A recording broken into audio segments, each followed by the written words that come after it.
ഞാൻ Nitin from നിലോ construction. ഞാനാണ് ഈ വീടിൻ്റെ ഇൻറ്റീരിയറും കൺസ്ട്രക്ഷനും ചെയ്തത്.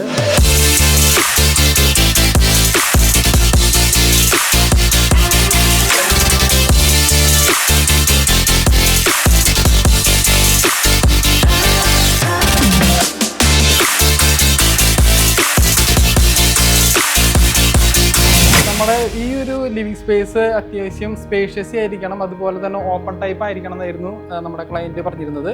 അതുപോലെ തന്നെ ഒരു ക്രോസ് വെന്റിലേഷൻ സിസ്റ്റം അവർക്ക് വേണമെന്ന് പറഞ്ഞിട്ടുണ്ടായിരുന്നു. അപ്പോൾ നമ്മളിവിടെ ഒരു വിൻഡോ ഇവിടെയും ഓപ്പൺ ചെയ്തിട്ട് ബാക്കിൽ ഒരു ജാളിയുടെ ഒരു ഓപ്പണിംഗ് ആണ് നമ്മൾ കൊടുത്തിരിക്കുന്നത്. അതുപോലെ തന്നെ നമ്മുടെ ഫാൾ സീലിങ്ങിന് മാച്ച് ചെയ്യുന്ന രീതിയിലാണ് നമ്മളിവിടെ TV യൂണിറ്റും കൂടി ഡിസൈൻ ചെയ്ത് വെച്ചിരിക്കുന്നത്. നമ്മളിവിടെ രൂപക്കൂട് ഡിസൈൻ ചെയ്തിരിക്കുന്നത് മെയിൻ ഡോറിന് നേരെ, അതായത് ഒരാൾ കടന്നു വരുമ്പോൾ ഫസ്റ്റ് കാണുന്നത് രൂപക്കൂട് കാണുന്ന രീതിയിലാണ് നമ്മളിവിടെ രൂപക്കൂട് ഡിസൈൻ ചെയ്ത് വെച്ചിരിക്കുന്നത്. നമ്മളിവിടെ കളർ തീം യൂസ് ചെയ്തിരിക്കുന്നത് ടീക്ക് വുഡ് വിത്ത് വൈറ്റ് കളറാണ് യൂസ് ചെയ്തിരിക്കുന്നത്. ആ ഒരു കളർ തീമിന് മാച്ച് ചെയ്തുകൊണ്ട് തന്നെയാണ് നമ്മളിവിടെ സ്റ്റെയറും ചെയ്തിരിക്കുന്നത്. സ്റ്റെയർ നമ്മൾ ടൈലാണ് ചെയ്തിരിക്കുന്നത്. ടൈല് 45 അടിച്ചിട്ട് ജസ്റ്റ് ഒരു ബീഡിങ് പോലെ ഒരു പ്ലാങ്ക് നിൽക്കുന്ന രീതിയിലാണ് നമ്മളിത് ഡിസൈൻ ചെയ്തിരിക്കുന്നത്. അവരുടെ മെയിൻ ഒരു കൺസേൺ ആയിരുന്നത് 3000 സ്ക്വയർ ഫീറ്റിന് താഴെ വന്ന് നിൽക്കണം എന്നായിരുന്നു. അപ്പോൾ അതുകൊണ്ട് തന്നെ നമ്മൾ ഈ ഒരു ഏരിയ നമ്മൾ ഒരു ഫ്ലോറായി കണക്കാക്കാതെ പാരപ്പറ്റില്ല, മെയിൻ ഫ്ലോറിൽ നിന്ന് ഒരു പാരപ്പറ്റ് ലെവൽ ഉയർത്തിയിട്ട് ഔട്ട് സ്ലൈഡിങ് കൊടുത്തിട്ട് അവിടെ നിന്ന് പുറത്തേക്ക് ഇറങ്ങുന്ന രീതിയിലാണ് നമ്മളിത് ഡിസൈൻ ചെയ്തിരിക്കുന്നത്.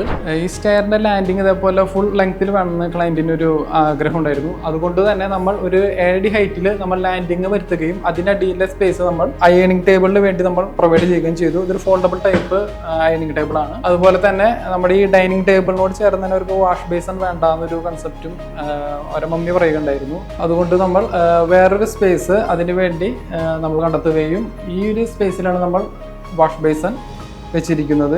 ബാക്കി വരുന്ന സ്പേസിൽ നമ്മൾ ഒരു സിറ്റിംഗ് ടേബിൾ കൊടുക്കുകയും അതിനടിയിൽ ഒരു സ്റ്റോറേജ് സിസ്റ്റമാണ് നമ്മളിവിടെ ഡിസൈൻ ചെയ്തിരിക്കുന്നത്. ഇത് ബാക്ക്ഗ്രൗണ്ടിൽ ജാളിയും നമ്മൾ പ്രൊവൈഡ് ചെയ്തിട്ടുണ്ട്. അതുപോലെ തന്നെ ഡൈനിങ് ടേബിളോട് ചേർന്നിട്ടാണ് നമ്മളൊരു ക്രോക്കറി ഷെൽഫും ഇവിടെ ഡിസൈൻ ചെയ്തിരിക്കുന്നത്. ഇതിൻ്റെ മെറ്റീരിയൽ വരുന്നത് ഫ്ലെക്സി ഫോൾഡ് എന്ന് പറയുന്ന ഒരു പുതിയ തരം മെറ്റീരിയലാണ്.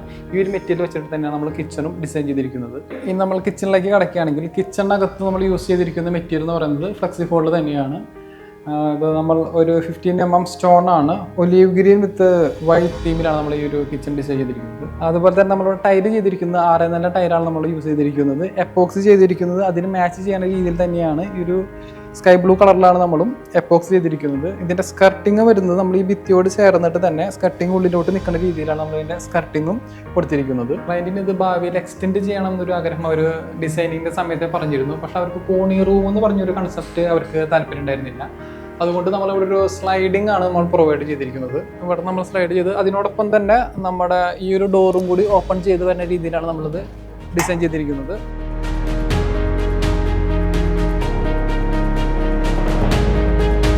നിങ്ങൾക്ക് നിങ്ങളുടെ കൺസെപ്റ്റിനോ ആഗ്രഹത്തിനോ അനുസരിച്ചുള്ള വീടുകളുടെ ഡിസൈനിങ്ങോ കൺസ്ട്രക്ഷനോ ആവശ്യമുണ്ടെങ്കിൽ നിലോ കൺസ്ട്രക്ഷനുമായി സമീപിക്കാവുന്നതാണ്.